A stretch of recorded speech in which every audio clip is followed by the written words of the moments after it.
et qui font notre fierté aujourd'hui, aussi bien au niveau national, régional qu'international.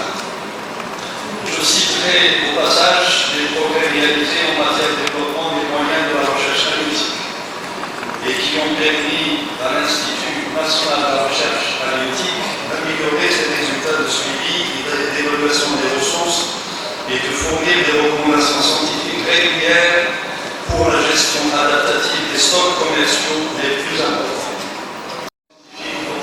Dans cette conférence, qui vont encadrer plusieurs thématiques. Mesdames et messieurs, la disponibilité des ressources halieutiques a été et continue. Et toute la question et le problème, c'est que nous ne savons pas dans quel sens se fait cette évolution.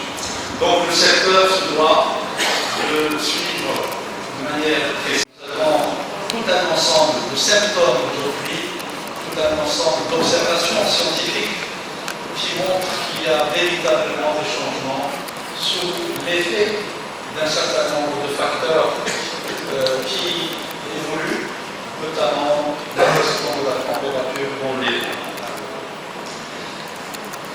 Cette rencontre donc revêt une importance capitale dans cette conjoncture de ces changements dont tout le monde parle et qui est marquée par une amplification de facteurs.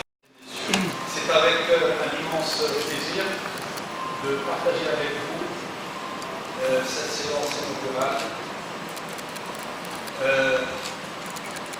sur un sujet extrêmement important. Je tiens tout d'abord à remercier la FIN pour cette régularité d'organisation de cette journée. Pour une conférence et chaque fois avec un thème extrêmement important au cœur de la stratégie halieutique dans sa deuxième phase et qui vise le développement, la modernisation et la pérennisation de la dynamique